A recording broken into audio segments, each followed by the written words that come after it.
Bismillahirrahmanirrahim. Assalamualaikum warahmatullahi wabarakatuh. Kembali lagi bersama saya Muhammad Arif Samsudi dengan NIM 2106067 dari kelas Informatika B. Nah, di sini saya akan membahas mengenai tugas yang ketujuh dari mata kuliah Teori Bahasa dan Otomata, di mana tugas yang ketujuh ini mengenai ekspresi reguler.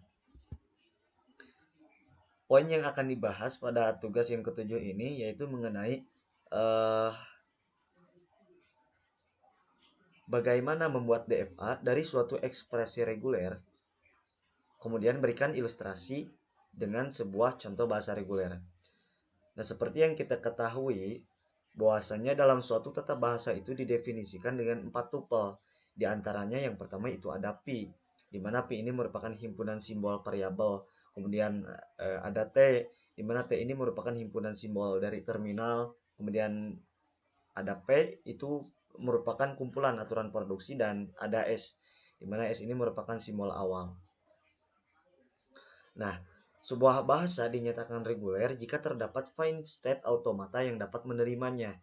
Bahasa-bahasa yang diterima oleh suatu finite state automata itu bisa dinyatakan secara sederhana dengan ekspresi reguler atau regular expression. Ekspresi reguler selanjutnya kita sebut sebagai ER. Ya, ER itu merupakan singkatan dari ekspresi reguler itu sendiri, yang memungkinkan spesifikasikan atau mendefinisikan bahasa-bahasa. Nah, ekspresi reguler itu memberikan suatu pola atau pattern atau template untuk string dari suatu bahasa, di mana string yang menyusun suatu bahasa reguler akan cocok dengan pola bahasa itu. Penerapan dari ekspresi reguler yang tampak misalnya pencarian atau searching string karakter pada suatu file. Nah, biasanya fasilitas ini ada pada text editor.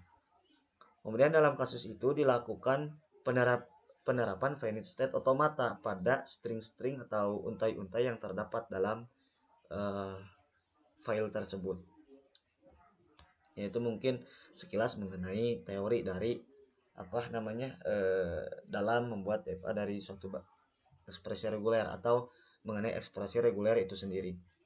Nah, kita lanjut saja kepada contoh, di mana di sini ada contoh yang contoh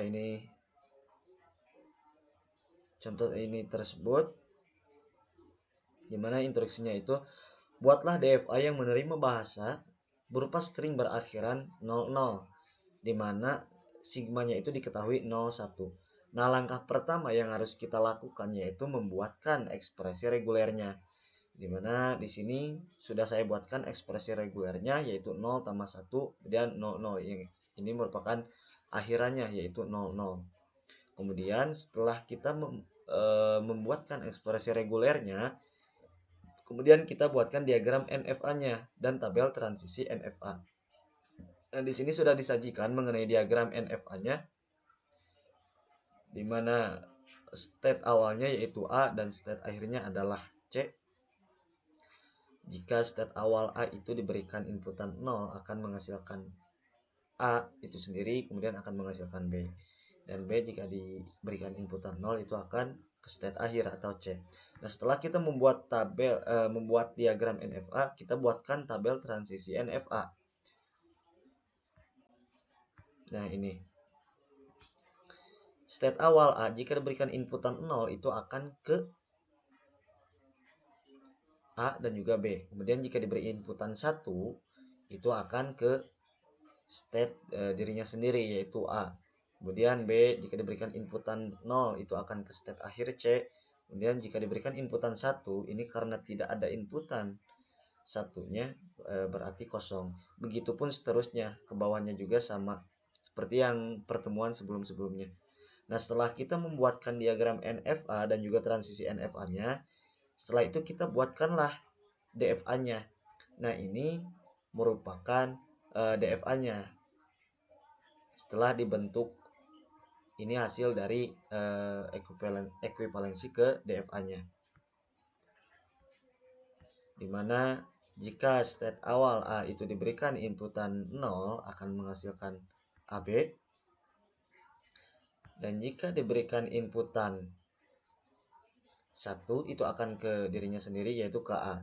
Kemudian jika AB diberikan inputan 1 itu akan ke A, dan AB jika diberikan inputan 0 itu akan ke state ABC, state akhir. Kemudian jika AB diberikan inputan kemudian ini state akhir, state ABC itu jika kita berikan inputan ke state ABC ini inputan 0, maka akan menghasilkan eh, state ABC ke dirinya sendiri, berakhir di state akhir. Kemudian jika diberikan inputan 1 itu akan ke state A. Nah, itulah mengenai contoh dari pembuatan DFA pada ekspresi reguler. Mungkin itu yang dapat saya sampaikan mengenai tugas yang ketujuh ini terkait dengan ekspresi reguler. Mohon maaf apabila ada kesalahan ataupun kekurangan. Wassalamualaikum warahmatullahi wabarakatuh.